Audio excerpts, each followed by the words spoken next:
Sri. Waalaikumsalam Pak Adang. Bu Sri, boleh saya meminta waktunya dari Bu Sri sebentar? Apakah Bu Sri lagi sibuk? Alhamdulillah untuk jam ini saya ada jam kosong sehingga tidak sibuk, siap untuk melakukan kegiatan lain di jam pelajaran. Baik Bu Sri, di sini saya akan melakukan kegiatan observasi Bu Sri.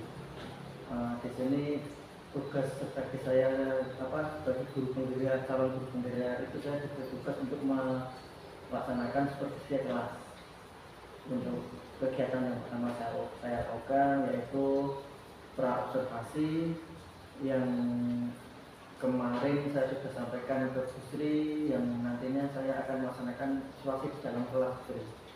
Tujuannya saya melakukan observasi ini itu untuk membantu Bu Sri mengembangkan dan meningkatkan kompetensi Ibu sebagai guru. Jadi kita ngobrol santai saja Bu. Dari kegiatan ini kira-kira apa harapan yang diharapkan Bu Sri dalam obrolan kita kali ini?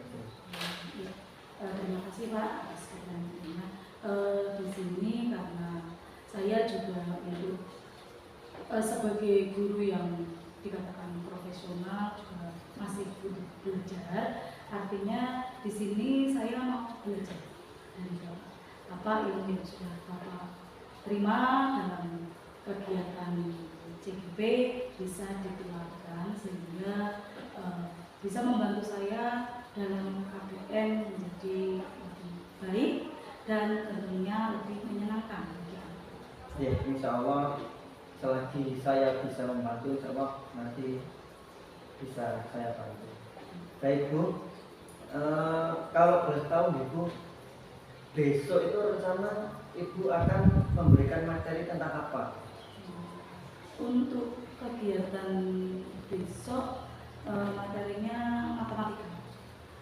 Materi matematika mengenai penjumlahan bilangan yang melibatkan bilangan cacah sampai dengan 99, karena saya kan kelas 1.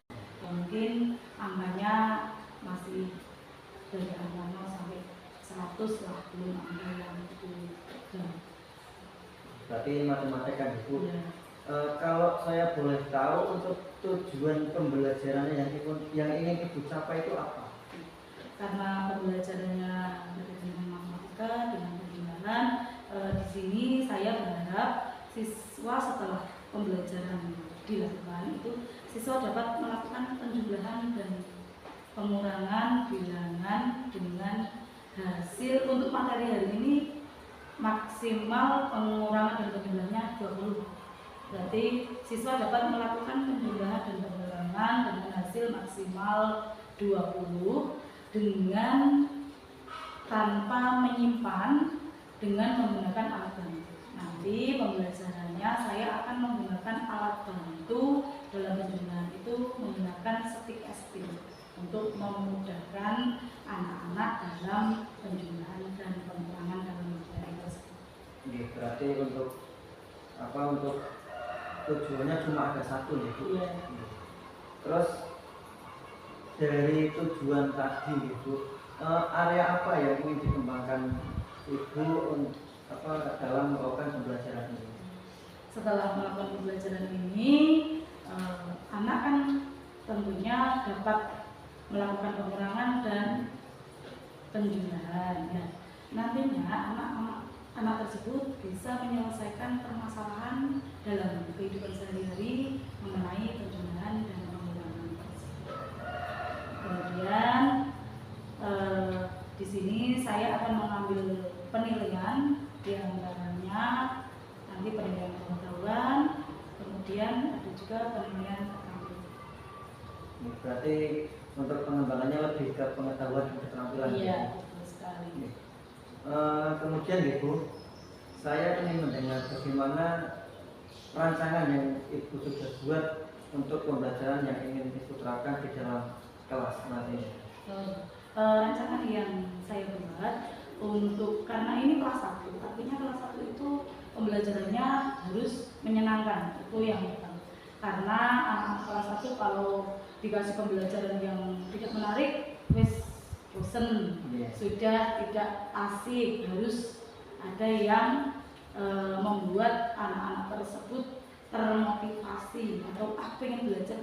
Artinya pembelajaran yang nanti saya akan gunakan adalah pembelajaran yang menarik. Menggunakan apa ya? Di sini saya menggunakan alat bantu, proyektor, kemudian PPT yang saya buat secara mandiri, dan alat lain yang saya gunakan menggunakan stick es krim untuk memudahkan anak tersebut menyelesaikan LKPD yang sudah saya rancang. Oke, berarti ini untuk alat dan bahannya tadi menggunakan proyektor, sumber belajar gitu, sumber belajarnya menggunakan proyektor dan stick es krim gitu. Stick es krim. Kemudian untuk metodenya sendiri Bu, metode yang digunakan saat nanti dengan pembelajaran itu metode apa?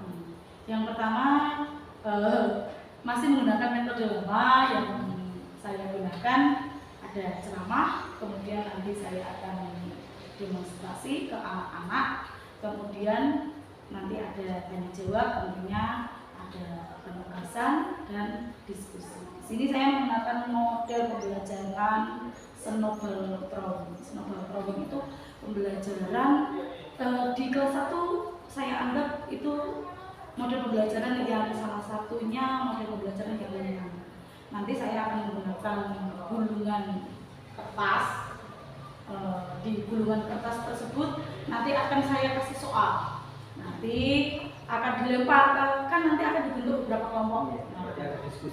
Di dalam diskusi tersebut nanti per kelompok akan membuat soal untuk kelompok yang lain. Nanti lembaran gulungan kertas tadi akan dilempar ke kelompok yang lain. Kelompok yang lain yang menangkap lembar gulungan kertas tadi dibuka, nanti akan menjawab soal yang ada di gulungan kertas tersebut. Biasanya anak akan antusias karena akan saya lempar sini, semuanya akan aktif, pengen menjawab soal. Sebenarnya kalau diberikan soal biasa, misalkan 17 ditambah 3 mungkin dianggap biasa, tapi karena soalnya itu dikemas dengan permainan, jadi anak itu akan lebih antusias, lebih senang. Di sini anak belajar tapi dengan hal yang menyenangkan. Oke. Sangat bagus menurut saya itu. Kemudian kira-kira nih, itu Bu Sri kapan akan melaksanakan pembelajaran tersebut, di hari apa, jam berapa? Pembelajaran tersebut sudah terlaksana dari Selasa jam pertama. Baik Bu, nanti berarti saya pada saat jam itu saya akan datang ke kelas Ibu untuk melihat dan mencatat pembelajaran yang terjadi di dalam kelasnya. Okay. Baik Bu, nanti setelah kita melaksanakan observasi, nanti Ibu bertemu dengan saya lagi untuk melakukan percakapan kembali Bu. Percakapan yang terakhir yaitu percakapan observasi pasca observasi kelas yang nantinya juga akan didampingi oleh pengajar praktik. Baik Bu, sebelum saya akhiri, coba apa yang Ibu dapatkan dari percakapan kita kali ini? Yang pertama berarti saya harus lebih siap. Artinya karena nantinya akan ada supervisi kelas ya, biasanya nanti akan ada supervisi kelas, berarti saya harus lebih menyiapkan. Karena kalau anak itu, kalau kita belum siap masuk kelas, nanti tidak hanya gurunya saja yang bingung, anaknya juga bingung. Kalau kita sudah siap, sudah menyiapkan, sudah siap dari A sampai Z, dari awal sampai akhirnya, nanti pembelajarannya tentunya akan enak. Kemudian anaknya juga dapat menerima pembelajaran dengan baik karena dengan siap. Terima kasih Bu Sri sudah bersedia berbincang-bincang dengan saya hari ini, terutama di percakapan pra observasi ini. Ya, jadi semoga Oh, semoga maaf sampai bertemu di nanti ketika ibu melaksanakan pembelajaran di kelas, dan sampai bertemu juga di nanti ketika kita melaksanakan pasca observasi kelas ketika Putri sudah melakukan pembelajaran di kelas. Oke, Putri, demikian percakapan soal observasi kelas ini. Sampai bertemu di Putri kegiatan observasi kelas. Semoga apa yang kita lakukan hari ini bermanfaat untuk kita semua. Oke, terima kasih Putri, maaf mengganggu waktunya. Assalamualaikum warahmatullahi wabarakatuh. Waalaikumsalam. Tinggal kesalahan.